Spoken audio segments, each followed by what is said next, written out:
Well, good morning. It is May 20th, 2K13. This is WGTV Today. I'm Wayne Alley. And I'm Kim Best. Good morning, and thank you for being with us. And thank you for being with us again. What do we have on today's program there, Kim? Let's see. On today's program, we have Dr. Dave TAYLOE. Oh, boy. He is talking about summer safety for kids. We have Kevin Johnson on the show. Right. And Kevin Whitley from Environmental Health. You know, Dr. David TAYLOE, the past president of the American Academy of Pediatrics, nationally renowned pediatrician, will be with us. Right. Very proud of Dr. TAYLOE. Yes, we are. And he'll be with us today. That's good. That's good. Small Business Week is this week, as a matter of fact. Right. Yeah. Now, it's, this morning at 8 o'clock, right after this program ends, Jeremy Caton will be presenting a program leveraging the Internet for business success. And that will be taking place at Wayne Community College. And then every day this week, there's a different topic somewhere That's about right. businesses. That's exactly right. So if you've thought about a business, if you have that entrepreneurial spirit, then you will want to take advantage of all these workshops. And if you are already a business owner, you will still be able to take and be interested in a lot of the things that will be going on this week with Small Business Week, sponsored by the Chamber of Commerce of Wayne County. And then how does it end up at the very end of the week? It ends up at the very end of the week, Friday evening, Friday afternoon. It's a lunchtime meeting, I believe. It is a lunchtime meeting at noon o'clock. Yes. With, at the Chamber office, Catherine LaChaux will be presenting Savvy Storytelling Through Media. That will be her topic, and it will be a lunch meeting at noon at the Chamber office. All right, that's exactly right. And don't forget, on Wednesday, the 22nd, they're actually having the Small Business of the Year Awards. Oh, I missed that. Yeah, that's noon on Wednesday, the 22nd, Lane Tree Golf Club. There you go. 12 o'clock noon. Give them a call at the Chamber of Commerce if you're interested in attending. And that is 734-2241. That's right.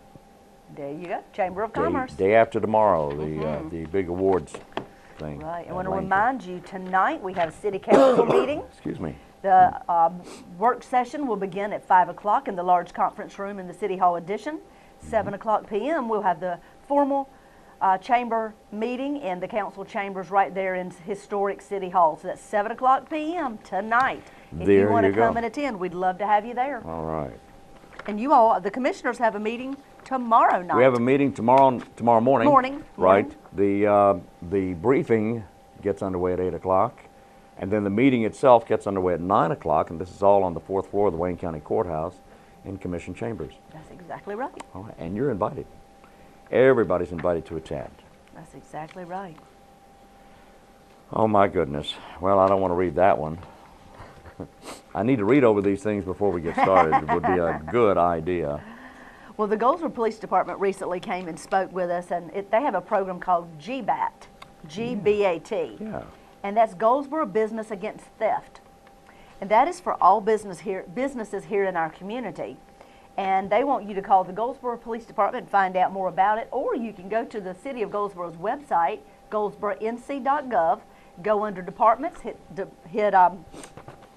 Police Department, oh my goodness, Goldsboro Police Department, and then you can find out details about how to be a part of GBAT, and it's a way for the Goldsboro Police Department to inform you quickly if something suspicious is happening in your area. And you fall into categories. If you're a hotelier, then if something suspicious happens at one hotel, there'll be an email instantly sent to all the hotels in our county to let you know what's going on. Same thing with restaurants, and the list goes on and on. So if you're interested in learning more about GBAT, Goldsboro Businesses Against Theft, call the Goldsboro Police Department. I can't read that number. That number is 580-4256. There you go. 580-4256. That's Robbie Jones, Corporal Robbie Jones. Yes, all right. You have headaches? Have a problem with headaches? Only with sinuses attached to them. All right, attached to them. Okay, well, according to some new research, headaches and electrical storms may be linked. Really? That's interesting. Scientists at the University of Cincinnati found that lightning can contribute to headaches and migraines. Studies have shown that there is a significant increase in your chances of getting a headache or a migraine on days that lightning struck within 25 miles of your home. The people in the study logged their daily headache activities from 3 to 6 months. Scientists recorded lightning strikes. All of it was calculated together, and their calculations held true. Their results suggested lightning has its own unique effect on your headaches. Interesting. The quote, Vincent Martin, a professor of medicine at the University of Cincinnati, he said electromagnetic waves emitted from lightning could trigger headaches. In addition, lightning produces increase in air pollutants like ozone, increases air pollutants like ozone, and can cause release of fungal spores that may lead to migraine headaches. My goodness. Wow. Would have never thought of that. I Not know. the connection of the two. Yeah, how about that? Interesting. Quite interesting. Yeah. Well, if you have young children who will be getting out of school very soon for the summer, there are many places that are offering summer camps and things to keep your children excited and busy.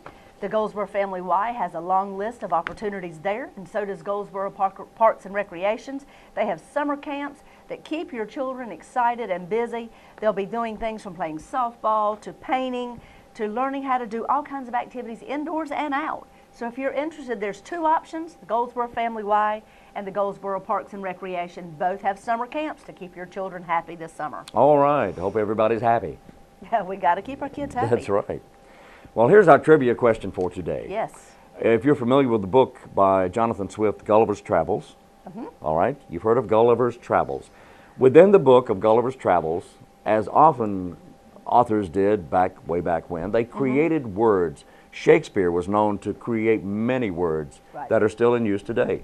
Well, Gulliver's Travels, written by Jonathan Swift, within that book, you'll find a word that was created by Jonathan Swift. That word went on to become a common everyday word that is still in use today, and in fact is the name of a giant company. The name of a giant company. What is that word? He created the word. He created the word that went on to become a common word, and then it is now used as the name of a giant company. Have to think about that. It's in Gulliver's Travels. Gulliver's Travels. He created a word. And it didn't, at the time he created it, it did not mean what it means today. Okay. But it is the name of a giant company, and everyone knows this company. Not Walmart. No. No. No. General Electric. No. No. Oh, well, we'll quit guessing. Okay, quit guessing. We'll have to hold on tight, and Wayne will tell us in a little bit. A giant company. I'll tell you here in just a little while. Giant company. All right, I believe it's time to head on to our interviews. We will be talking with Dr. Dave TAYLOE, Kevin Johnson, and Kevin Whitley from Environmental Health, so stay tuned.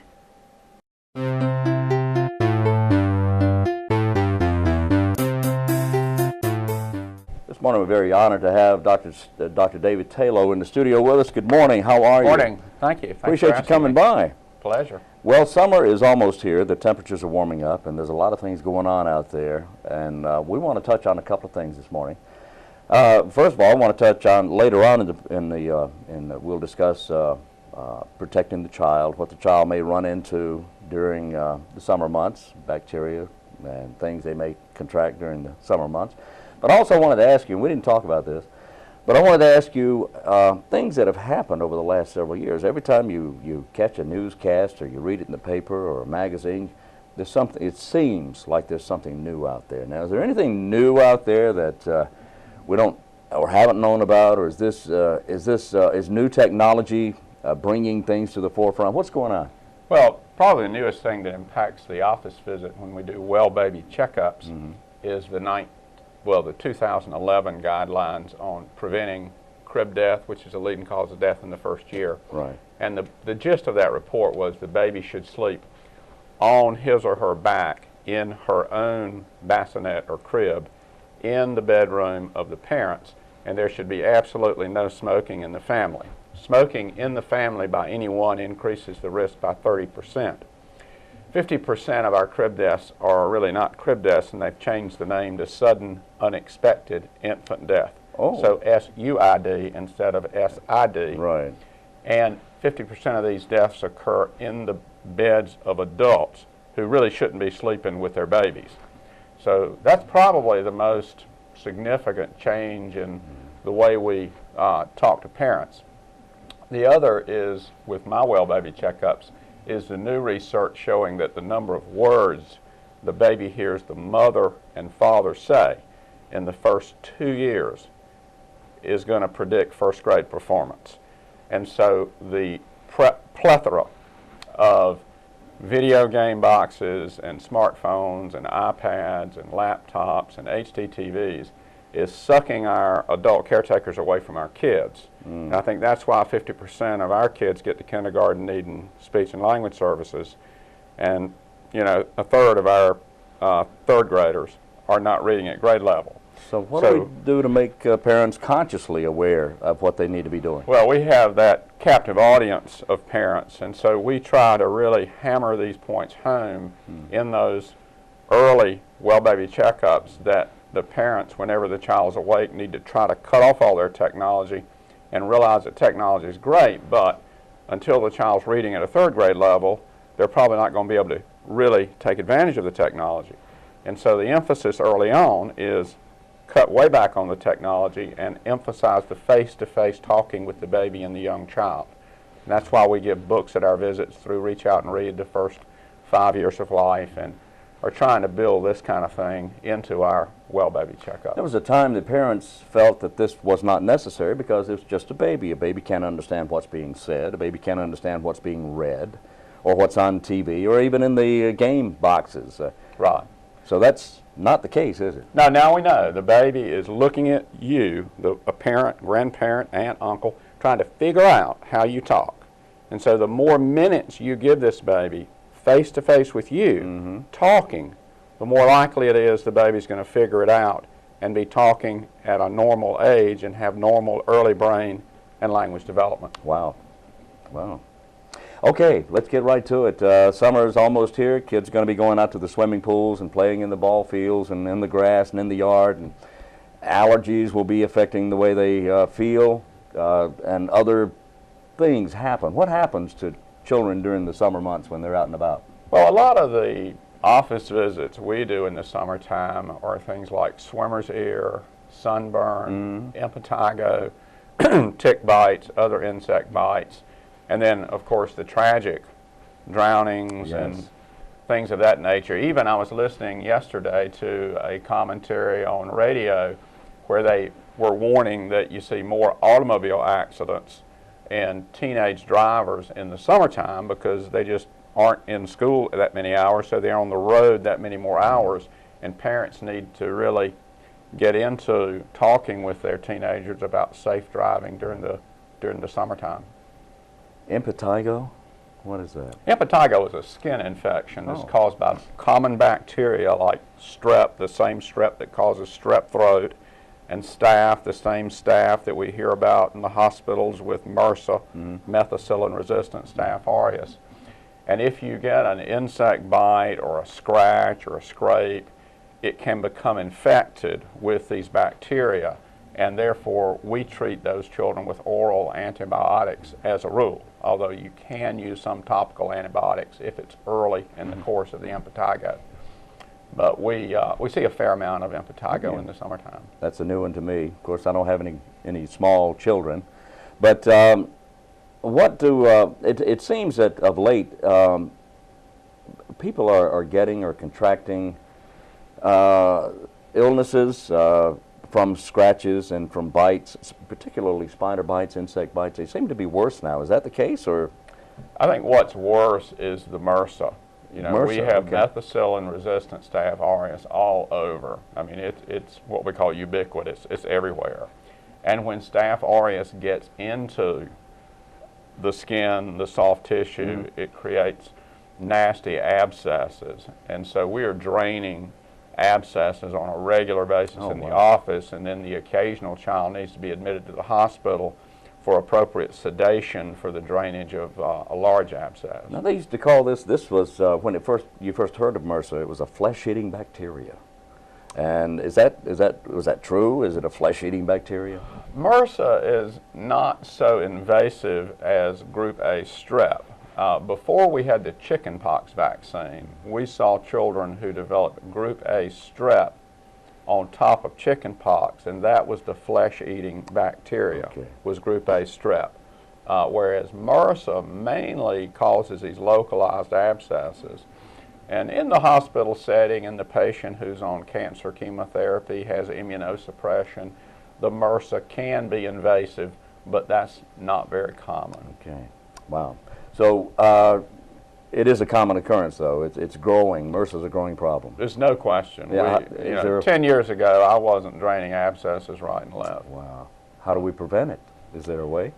I'm not sure there's a super good way to prevent it. I mean, we all emphasize, strict hand washing, Right. and a good hand washing is soap and warm water, and wash your hands until you've completely sung happy birthday to you. Right. And that's about a minute. That's okay. So many of us just gloss over hand washing, Yeah. and yet it's probably the most important thing we can do day in and day out. Well, we hear that a lot as well from David Madden, our health director here in Wayne County. Right. Washing your hands is so important.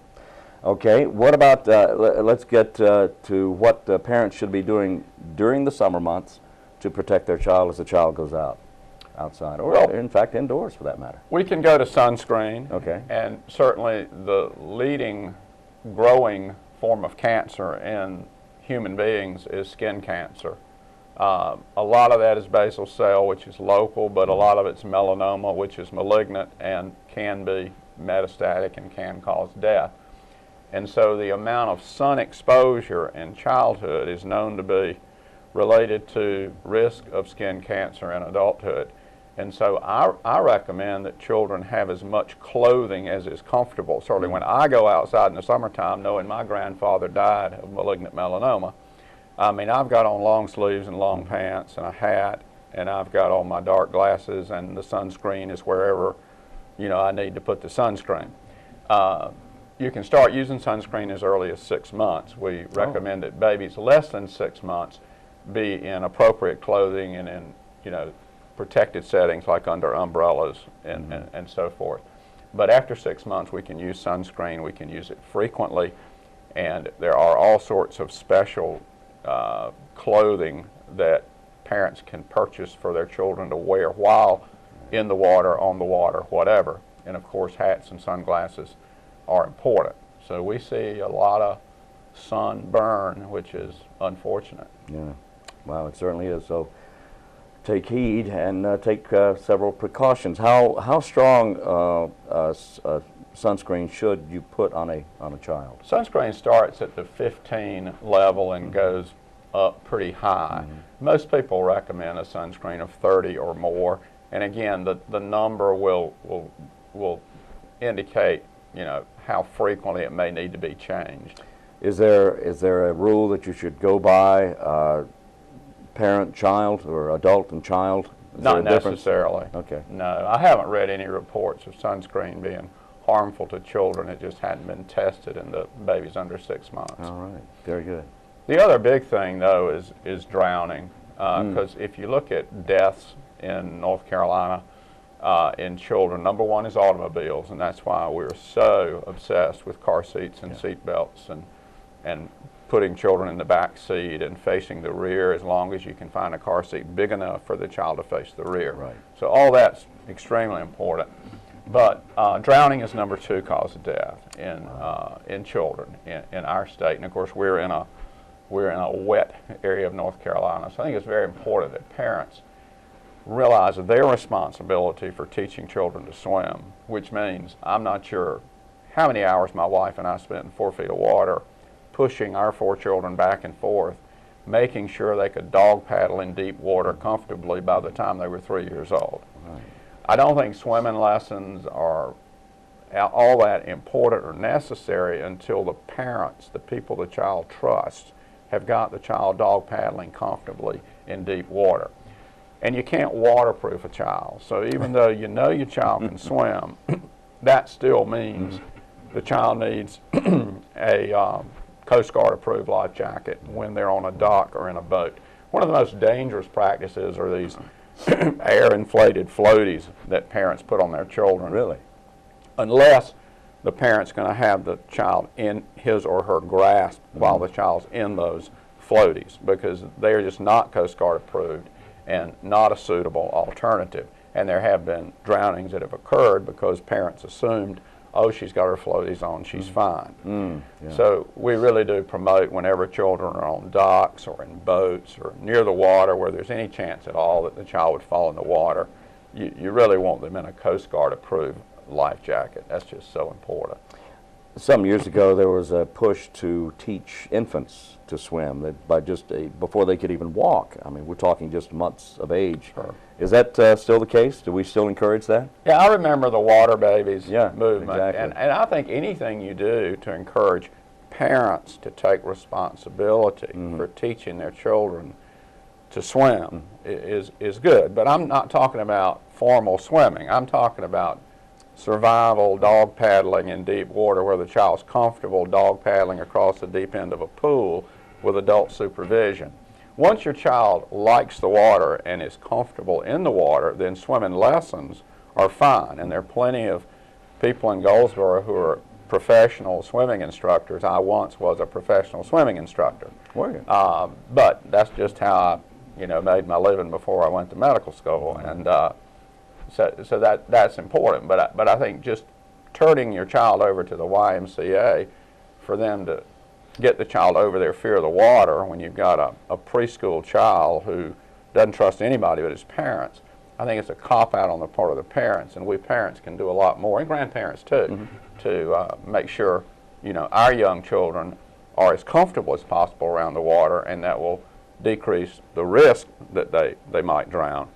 But of course, I don't want to downplay Coast Guard approved life jackets for all children in all situations where they could fall in the water. Okay.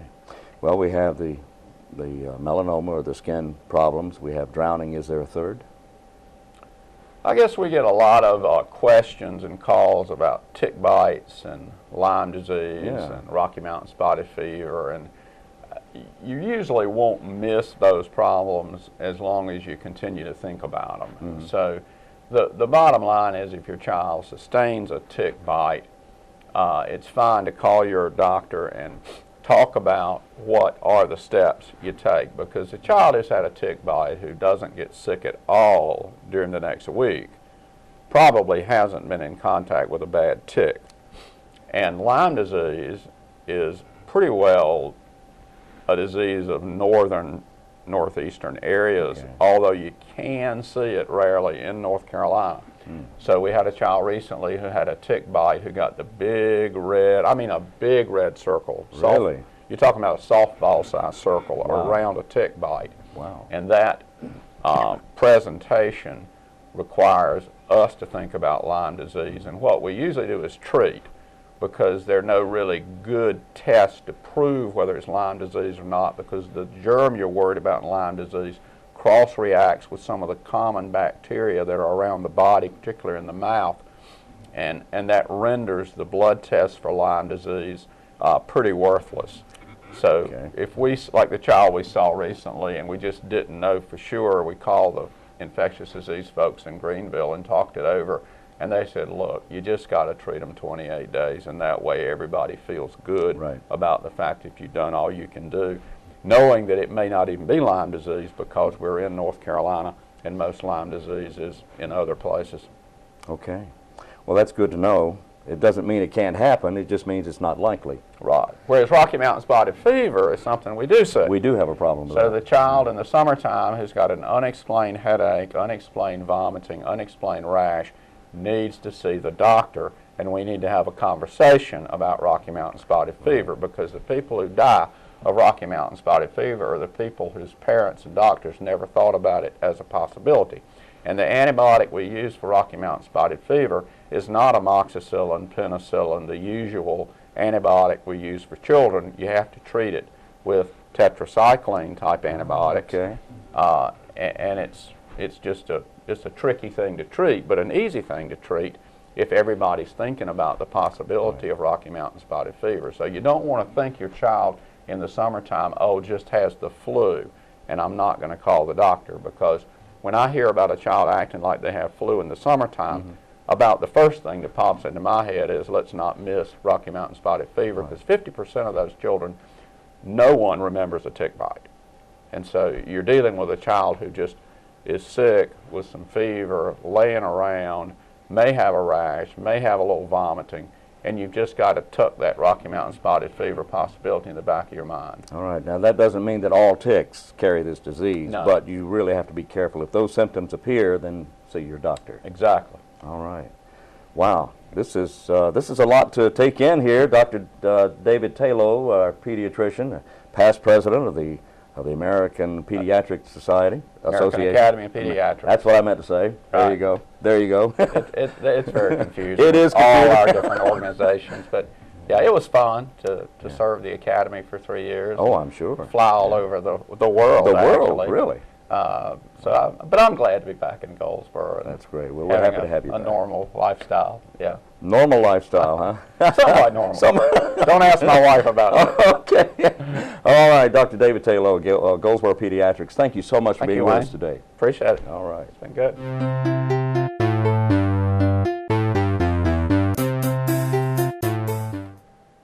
Our guest in the studio today is the Cooperative Extension Service Director, Kevin Johnson, is with us this morning. How you doing? Good morning, good afternoon. Good I'm afternoon. sorry, it's good to be here. Good day. Good day. Good day. Yeah, absolutely. Yes, here we are. Yes. Hey, how you doing? I'm doing great. Great to see you. Thank you for letting me come in today. Love to have you in. Every time you come in, we learn something new about the Cooperative Extension Service, and you've got a lot of things going on over there. A lot of things going on in our office. A lot of things going on in agriculture right now. A lot of things happened in 4-H.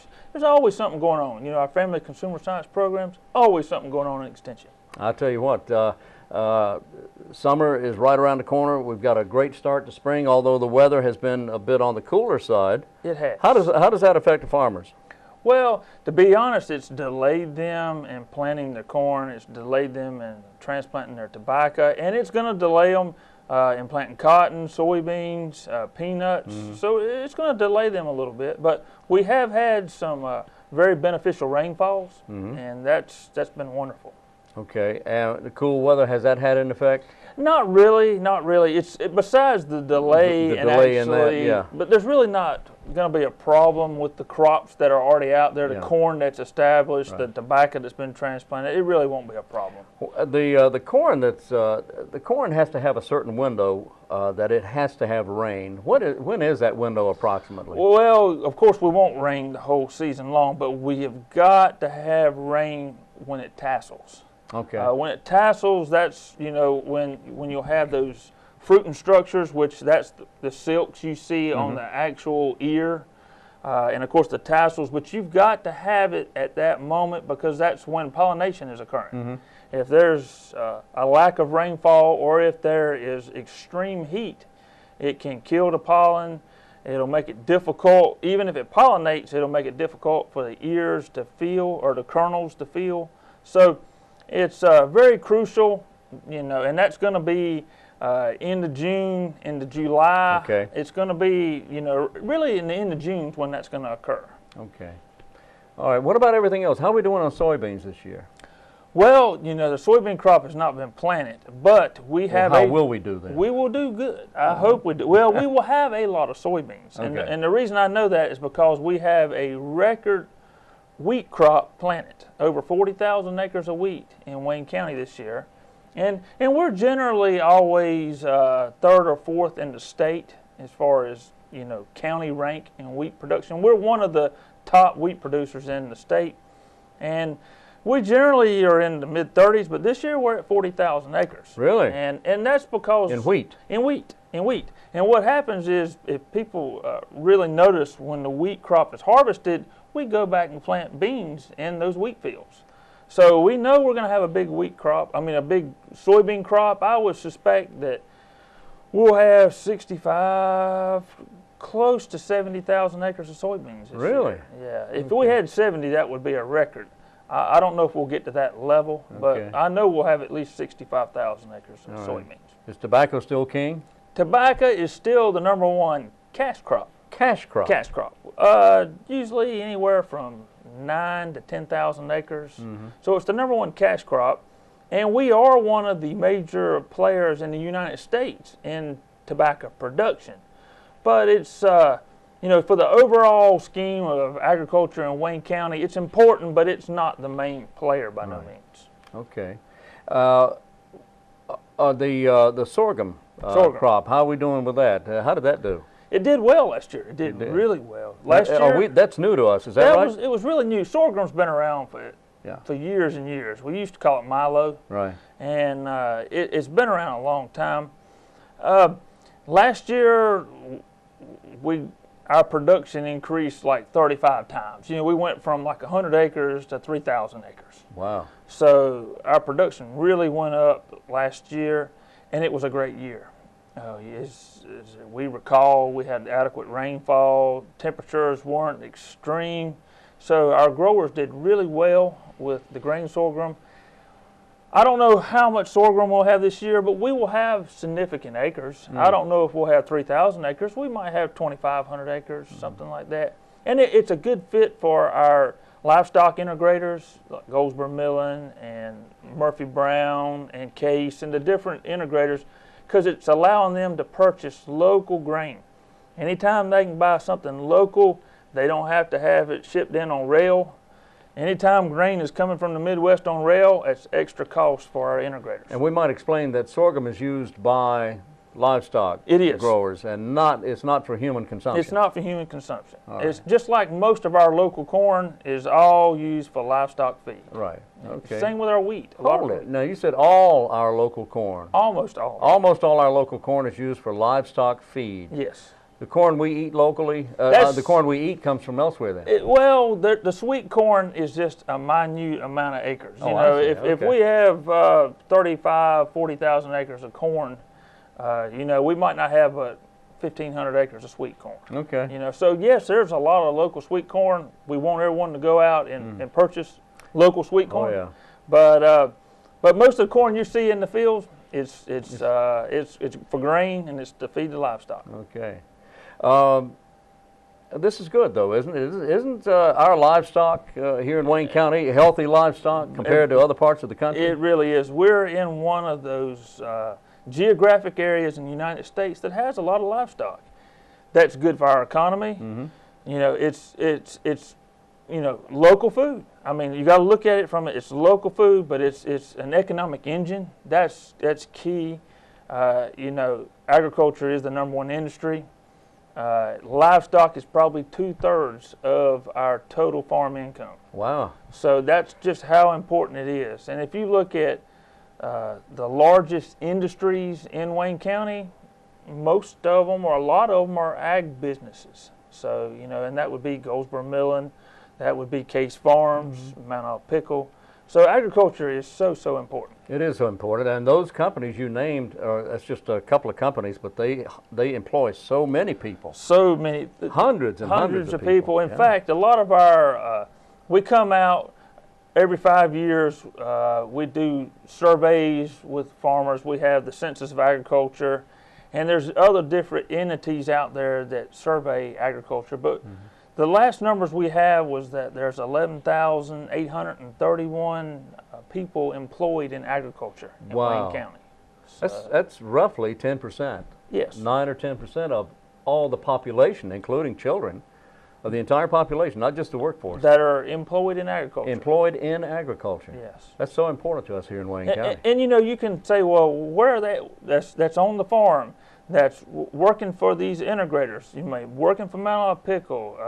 You know, Franklin Bakery is considered an ag business. That's because you know, they take wheat, flour. They take different ag products to make bread. And that's the only bread I eat at my house, by the way. There you go. There you go. I love Franklin Baking.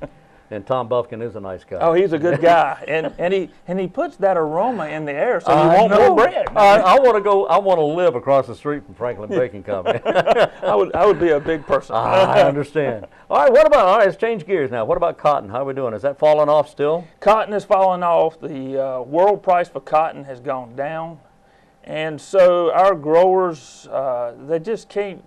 There will be cotton in the county. There just won't be the acres that we've had in the past. And it will be replaced with soybeans, some grain sorghum, but mostly soybeans. Yeah. So. Okay. Well, here's a note for cotton people who manufacture with cotton. Try growing polyester. Yeah, it's a tough. I tried growing polyester. The seed just didn't come up. Didn't come up. It didn't come up. What are you doing there? Hey, cotton is good. All right. All right, let's talk about the roadside stands and the farmers stands. And one of my favorite things to do spring and summer and autumn is to go by the roadside stands and buy a bunch of fresh vegetables. Yes, yes. Man. And right now, you know, the stands are open. Yeah. And of course, the one local crop that is really hot at this time is strawberries. Oh. Yeah, so don't, you know, our local people, citizens, need to go out and buy those strawberries. Oh, yes, indeed. And they're a delicious crop this year. I personally don't like strawberries. What's the matter with you? I don't know. But I love to help farmers grow. Are you breathing? What is wrong with you? There's just something about strawberries. I'm sorry, but from what I've been told, they're delicious and they're really sweet. I promise you, they are. Okay, they are that's delicious. great. They are That's delicious. great. It's the only fruit you'll find with the seed growing on the outside. Yes, that is a fact. Yes, it is. It I knew is. you knew And that. you can just eat them all. Eat it all. I Don't do, eat- man. I eat every strawberry I can get my hands on. And like I say, they say they're sweet this year. So Okay. All right. Well, you'll have to take my word for it then. Okay, Okay. thank you That's very good. much. But they are, man. They are really good. And you know, as the season goes along, you know, some of the big ones, the big crops is, you know, people want sweet corn, you know, and generally sweet corn will come off. We will get some sweet corn in the latter parts of June. All through the summer, you can usually get sweet corn. But there's cucumbers, tomatoes. There's so many local crops, you know, fresh produce that you can get. Yeah. And the stands are throughout the county. They are. And there's our local farmers out there. You know, and every time you go and purchase from local farmers, you're supporting our local community. You know, because sometimes when you go to a larger grocery chain and buy produce, you know, it could be coming from Florida, California, or even somewhere out of the country. Outside the country. Yeah. That's right. So. And they come in oftentimes on container ships, and who knows. Yeah, the inspection process is not near as good as if it were grown right here in America. That's right. And of course, if our local farmers know that our individual citizens want quality produce, so they're going to strive to, you know, produce a quality product. If I owned a roadside stand, I would grow the best and sell the best possible that I could, because I want those people to come back. Yeah. Yeah. They want you to come back and buy more. Exactly. It makes sense. It makes sense, and I mean, exactly that. You know, if I was a strawberry producer, I want to have the best product, and if I didn't, people will not come back. You know, and you know, the really great thing about our local farmers, you know, they have great attitudes. Yeah. You know, a lot of the environments are really good. You know, some of our local farmers have stretched out into other areas, and you know, you can find a corn maze, local corn mazes. School groups are coming out to these sites, and they have areas where they can play, pick a pumpkin, get local produce, and it's, you know, it's a family atmosphere. Yeah, it is. Plus, if you were a strawberry grower, you would not be sampling the goods. That's right. That's right. Hey. You're safe. And the farmers don't mind me coming out to look at their strawberry crop because they know I'm not going to eat it while I'm out there. That's exactly right. Yeah. You know, some of the extension agents and the agronomists that might come out, they're probably going to be sampling the crop. Oh, yeah. They're going to eat the I'm not gonna strawberry. sample. You're not Yeah, going to. Okay. no. All right. Good for you. All right. We got to go. We're out of time. But I wanted to encourage everyone to stop by their roadside stands and buy fresh veggies. Yes. If you want to grow your own little garden out in back, call Jessica Strickland, and she can help you with that information. Absolutely, absolutely. Got a lot of good. She's doing a great job. She's doing a great job. And she's got a lot of information. If you're wanting to grow a spring garden, please, you know, call our office at 919-731-1521. Or 1525. Or 1525. Either number will get you in there. Right. Ask for Jessica. But you can come by our office at 208 West Chestnut Street. That's the Wayne Center. We've got publications that go, you know, when do you plant a certain seed, how deep, what kind of fertilizer, what varieties. Yeah. We can just really hook you up with information. Anything at all you want to know about anything at all about growing anything at all.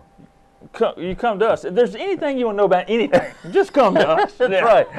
Including eating strawberries. Yeah. All right. All right. I'll hook you up with somebody else. Okay. Kevin Johnson, thank you, sir. Thank you very much. Kevin is the director of our Cooperative Extension Service here in Wayne County. We appreciate you. Thank you.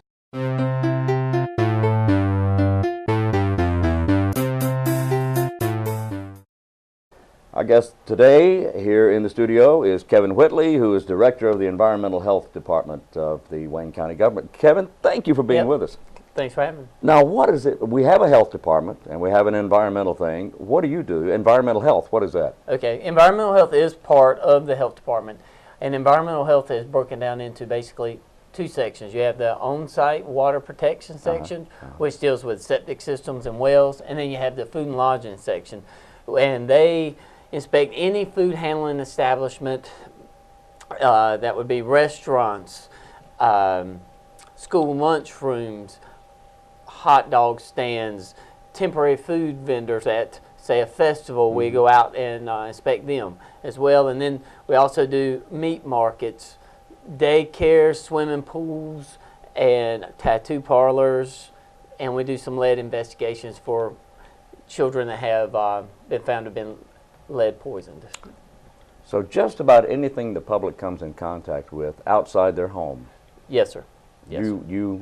What about the restaurant ratings, the health ratings? Does that come under your department? Yes, sir. Yes, sir. When we go in to inspect the restaurant, the state just adopted in September the food code, which is a national standard for inspecting restaurants. And so we go in, we use the food code, we determine, okay, are they holding their food at the proper temperatures, look at cleanliness and some of their procedures and processes, and we go from there. So overall, how are we doing here in Wayne County overall as far as health and restaurants go? Yeah, everything looks good. All the restaurants we're already complying with everything that's in the food code for the most part. And like I say, I would say 98% of the restaurants have an A grade or. Really? Yes, sir. So we're doing pretty good Yes, here. sir. Yes, sir. Oh, we're proud. Yeah. All right. So eat out.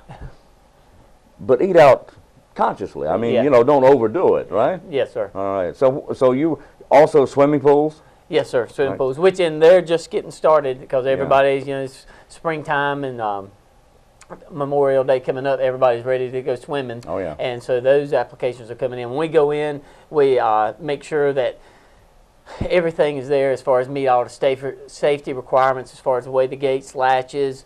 Do they have all the safety equipment, you know, life buoys, preservers, ropes, and that type of thing. And also, the most important part is the water chemistry, to make sure that they keep the chemistry in the pool correct, because we have, especially with the heat in the summer and then so many people getting in and out, keeping that chlorine and pH balance in the pool is difficult. All right. Are you also responsible for the concession stands at the pools? If they are serving food as far as preparing it, if it's items like pre-packaged and canned drinks and things like that, no, we Candy don't. bars, that sort of thing, you don't no, worry sir. about that? No, sir. But if they're preparing hot dogs or anything Yes, sir. like that? Yes, sir. All right, now that also goes for convenience stores as well. Yes, There's sir. a lot of convenience stores now that have the little kitchenettes, chicken and hot dogs and that sort of thing. Yes, sir. And you look after that as well? Yes, sir. Yes, All sir. right. Did they go through the same process of ratings as far as restaurants? Similar? Yes, sir. Everybody has to meet the same standards as far as holding temperatures for the food and as well as the process and cleaning of the establishment. Yeah, you mentioned applications for swimming pools. They apply to your department, and Yes, sir. and you go and inspect, make sure everything's right. Yes, sir. All right, and they're all willing to do this. Oh, yes, sir. Yeah, Yes, they sir. want to make Yes, sure all their patrons are safe and everything. sir. Yes, sir. Now, do they know you're coming?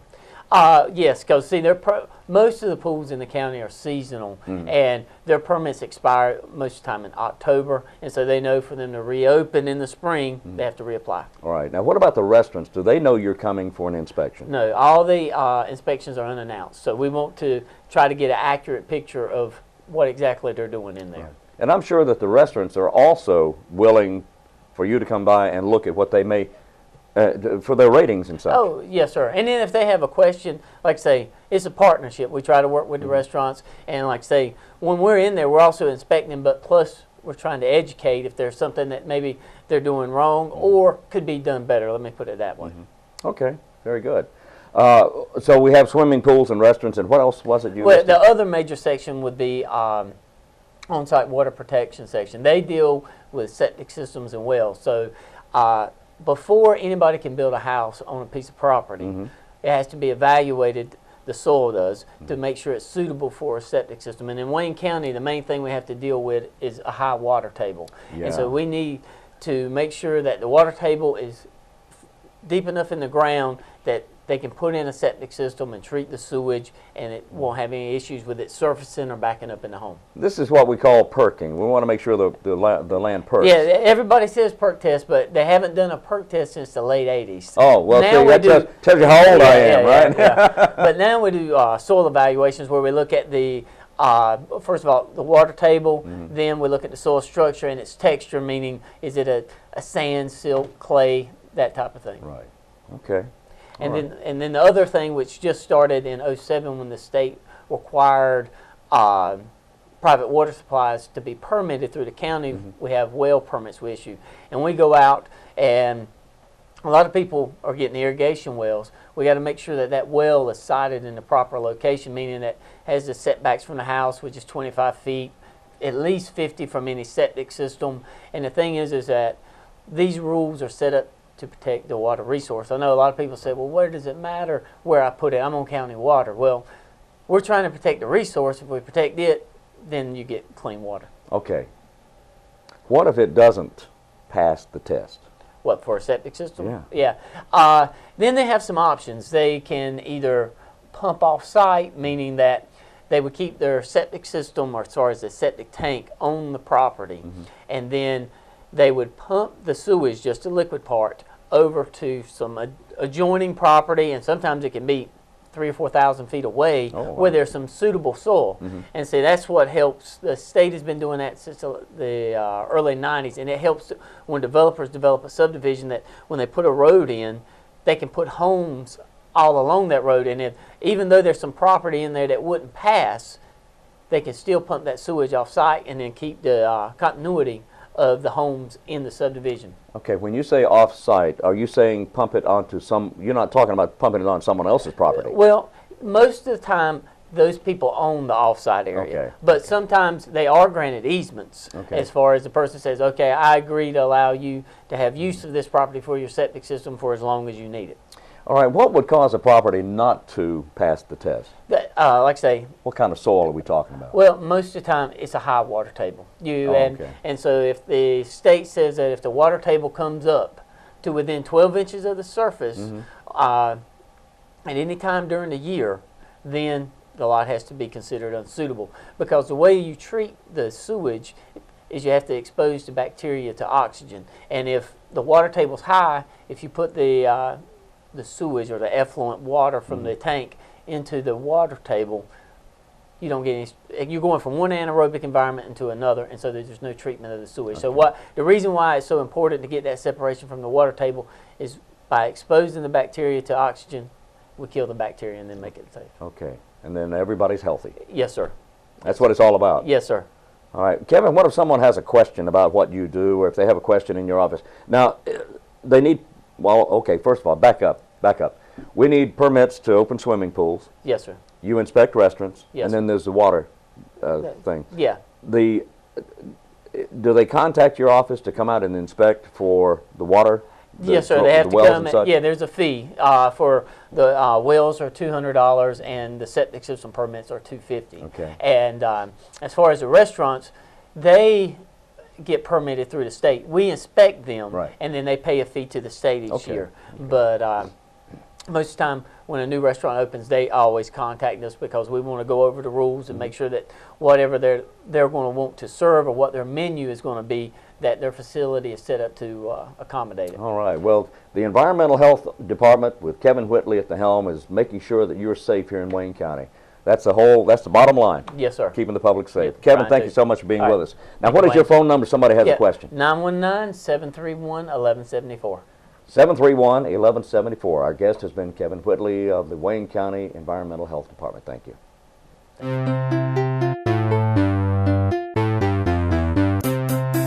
Welcome back to Wayne Goldsboro Television. We're glad you're with us this morning. Hope you enjoyed those interviews as much as we did. I know, and Dr. TAYLOE is just he's a wealth of information. Great information. Yes, he is. Yeah, fantastic. All right, not that the others didn't have good information too.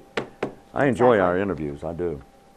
Well, we're hoping we're informing you of what's happening in our community, from activities to events to news, information, and programs. That's what we're here to do. This is a partnership between the County of Wayne and the City of Goldsboro. We appreciate the collaborative efforts, And we're trying to keep you, our public, informed. If you have an event or something coming up that you would like for us to share on our show, email it to us at WGTV@WayneGov.com. at least 2 weeks before your event, and we will share it on the show and try to inform the community. Again, that's WGTV.com. No. Nope. WGTV@WayneGov.com. There you that's go. It. All right, There you that's go. it. There you go. We also want to let you know that we archive all our programs here for some reason. We but certainly we do. Yeah, we do. And you can go to past programs, or in fact, you can see today's program. Sure, we have them on our YouTube channels. Both the county and the city That's both exactly have right. YouTube channels. That's right. Right on our websites. You'll see the YouTube link, click on it, and it'll show you all the past shows that have happened since day one, Now, which was the 1st of September. That's right, or somewhere around there, yeah. Anyway, the county's website is WayneGov.com, and you can click on the YouTube link there. And the city's website is GOLDSBORONC.gov, and you can click on the YouTube link there or WGTV, either one. Yeah, and we yeah. do have quite a bit going on. We haven't been doing this for even a year yet, I know. but we're getting there. We are Little getting by there. little, you'll see changes all along the way, and we'd like to hear from you. If there's things that you like about the show or things that you would like to see us improve on, email us and let us know. We want to hear from our community. And if there's things you don't like about the program, I don't want to hear Well, about keep them to it. yourself. Yeah, that's right. Just okay. kidding. Just kidding. Oh, yeah, we're just Wayne's kidding. not kidding, but All I am. Okay. And we told you last week about a little program that is being offered at the Arts Council. It's called Classes with Glasses, Southern Sipping. Oh, yeah. And that's a class at the Arts Council of Wayne County. That is this week. It's Thursday, May the 23rd, from 6:30 until 8:30. They're going to be teaching you how to paint using a still life painting of glasses of refreshing sweet tea and luscious lemons. Wow. Bring some friends and a bottle of wine, it says, to enjoy while you kick off and create. Wow.